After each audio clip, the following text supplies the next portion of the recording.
करे सेवा। जय गणेश जय गणेश जय गणेश देवा।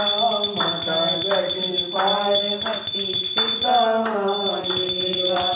अंजन को आग दे तो घोड़े को गाया। अंजन को आग। डे 2 अभी बन रहा है बेसन का लड्डू गणेश जी के लिए, कान्हा जी के लिए, और हमने भोग लगाया है गणेश जी को गन्ने के रस का। गजमुख होने के कारण गणेश जी को बहुत से लोग महाराष्ट्र में गन्ने का रस और गन्ना ज़रूर चढ़ाते हैं, इसलिए मैंने भी अपने गन्नू जी के लिए गन्ने का रस लाया है और उन्हें भोग लगाया है। ओम गंग गणपते नमः।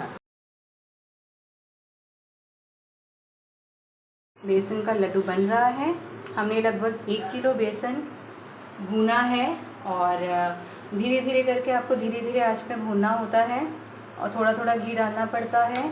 फिर उसे थोड़ा थोड़ा, पहले आप थोड़ा आधा किलो ही बेसन लें और उसमें थोड़ा सा घी डालकर उसको भूनें। फिर वो जब थोड़ा सिक जाए तो फिर बाकी का आधा किलो मोटा वाला जो बेसन आता है उसको डालें और फिर उसको भूनें।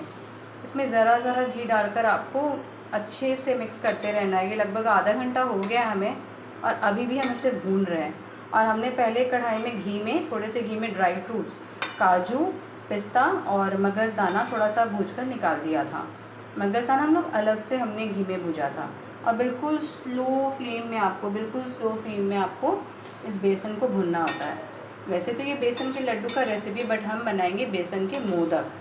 तो हमारे साथ बने रहिए। कान्हा जी ब्लॉग्स में हमारे साथ बने रहने के लिए धन्यवाद। अच्छे से ड्राई रोस्ट हो गया और इसको करने में हमें 1 घंटे का समय लगा। और अब हमने 1 किलो बेसन में 1 किलो 400 ग्राम चीनी का पाउडर हमने कर दिया और थोड़े थोड़े बैचेस में हमें चीनी को मिक्स करते रहना है। इस तरह से बेसन को ऐसे तोड़ते हुए हमको चीनी ऐड करना है। अब मैंने ऐसे पाउडर को रेडी कर लिया है और फिर हम बाटी से थोड़ा थोड़ा करके डालेंगे और इसको ऐसे मिक्स करते रहेंगे। बहुत अच्छा स्मेल आ रहा है, सीरियसली हाथ दुख भी जा रहा है जो बना रहा है।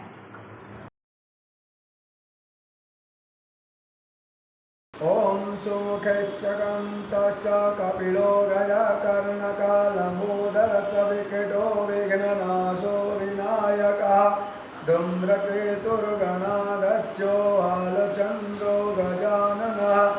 द्वादशेतानि नामानि यं पठिमादापि विद्यारम्भे विवाहे च प्रवेशं विगमे तथा संग्रामे संकटे चैव विघ्नतस्य न जायते। सुखं वरं धरं दिवं शशिवर्णं चतुर्भुजं प्रसन्नं भद्रं ध्यायते सर्वविघ्नो प्रशान्तये। अविवेक्यार्थं सिद्ध्यर्थं पूजिताय सुरासुरे सर्वविघ्नहरे तस्मै गणाधिपतये नमः। वक्रतुण्ड महाकाय सूर्यकोटिसमप्रभ निर्विघ्नं कुरु मे देव सर्वकार्येषु सर्वदा। सर्वमङ्गलमाङ्गल्ये शिवे सर्वात्र साधिके शरणे त्र्यंबके गौरी नारायणी नमस्तुते। सर्वदा सर्वकार्येषु नमस्ते सर्वमङ्गलं। येषां विष्णु भगवान् मङ्गलाय तनं वदे। तदेव लग्नं सुदिनं तदेव ताराबलं चन्द्रबलं तदेव विद्याबलं तदेव बलं तदेव लक्ष्मीपते ते युगे स्मरामि। लाभते सा जयते सा कृतते सा पराजया। जैसामिन्नीवरस्याम हृदयस्तु धनागना। यत्र योगेश्वर कृष्ण यत्र पार्थो धनुर्धरा। ततः श्रीविजयभूति दुर्वाणीतिर्मतिर्मम। अनयां चिन्तयन्तु माये जना वर्षवासते।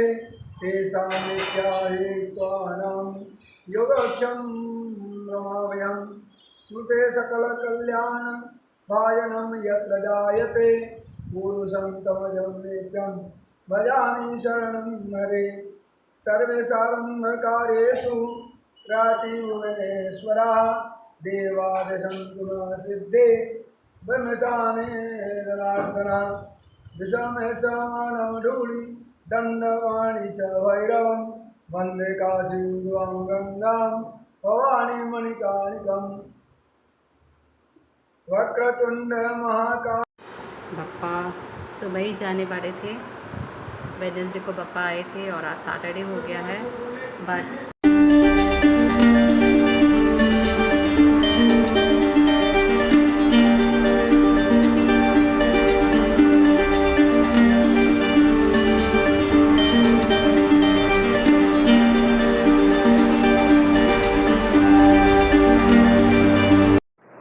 विसर्जन के वक्त कुछ बातें हमें ध्यान रखनी चाहिए। जिस दिन बप्पा को आप लेकर जा रहे हो घर से, मन में यही भाव होना चाहिए कि बस मूर्ति जा रही है, लेकिन बप्पा हमारे साथ ही रहेंगे और उनके साथ माता लक्ष्मी और रिद्धि सिद्धि भी हमारे घर में ही रहेंगे, घर पे ही निवास करेंगे और हमारे साथ हर मुश्किल में हमारा साथ निभाएंगे। ऐसे मन की स्थिति बनानी चाहिए आपको। और उस दिन बप्पा को विदा करने से पहले भी उनको भोग लगाना चाहिए। आप उस दिन एक स्पेशल भोग भी बना सकते हैं जो चीड़ा, दही, बताशे, केले और संदेश को मिलाकर एक बनता है, जिसे चूड़ा दही कहते हैं बंगाल में। आप उसका भी भोग लगा सकते हैं बप्पा को। आपको एक पान अवश्य ही भेंट करना चाहिए बप्पा को उस दिन, एक मीठा पान। उसके बाद एक पोटली में आप लड्डू और दुर्वा को बांध कर दे सकते हो। लाल कपड़े में हो तो भी चलेगा या कोई भी नया कपड़ा होना चाहिए। कुछ लोग गरी का जो गोला होता है, नारियल के गोला में गुड़ भर कर भी बप्पा को हाथ में बांध कर देते हैं और रास्ते में सफ़र के वक्त खाने के लिए। और वो बांधने के बाद आपको बप्पा का जो हाथ जिसमें लड्डू होता है, उस हाथ में आपको 1 चम्मच दही भी बप्पा के हाथ में रख देनी चाहिए। उसके बाद आपको बप्पा की मूर्ति को थोड़ा सा आगे कर देना चाहिए। ये एक बप्पा को ये रहता है कि हाँ, अब आपको हमारे साथ, आपके इस मूर्ति को हमारे साथ जाना है विसर्जन के लिए, तो आपको हल्का सा मूर्ति को आगे कर देना चाहिए। और फिर आपको अपने परिवार के साथ अबीर गुलाल लगाकर बप्पा का आरती करना चाहिए। और उसके बाद जब आप बप्पा को लेकर निकल रहे होते हैं, अपने घर के एग्ज़िट पे, बिल्डिंग के एग्ज़िट पे आपको बप्पा के ऊपर से 3 बार जो नारियल आपने स्थापना के वक्त बप्पा के पास रखा था, कलश वाला नारियल नहीं, एक और जो नारियल साइड में रखा जाता है बप्पा के पास, वो नारियल आपको लेना है और बप्पा के सिर पर से लेकर 3 बार वार कर आपको अपनी बिल्डिंग के लेफ़्ट साइड में या राइट साइड में, कोई भी एक साइड में आप उसको वार कर उसको फोड़ दें और वो नारियल वहीं पड़ा रहने दें, उसे वापस नहीं देखना होता है। और फिर आप विसर्जन के लिए निकल जाएं। घाट पहुंचने के बाद भी आपको बप्पा की आरती करनी है और नदी में बप्पा को ले जाने से पहले आपको वहाँ पर भी 3 बार आपको सर्कल लेना है, गोल घूमना है, कान में बप्पा को अपने विशेस बोलने हैं और बोलना है कि आप हमारे साथ हमेशा बना रहिएगा, क्योंकि गणपति जी का विसर्जन नहीं होता है, मूर्ति के साथ क्या जाती है हमारी ज़िंदगी की बाधाएं, हमारी ज़िंदगी की रुकावटें, हमारी ज़िंदगी की मुश्किलें। गणपति हमारे साथ हमारे घर वापस आ जाते हैं, मूर्ति के साथ सिर्फ ये सारी चीज़ें विसर्जित होती हैं।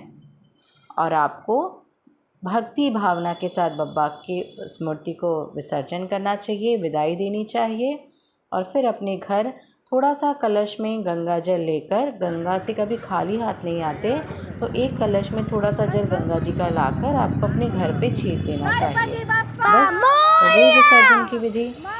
आशा करती हूँ आपको मेरा यह ब्लॉग पसंद आया हो, तो मेरे चैनल कान्हा जी ब्लॉग्स को अवश्य ही सब्सक्राइब करिएगा।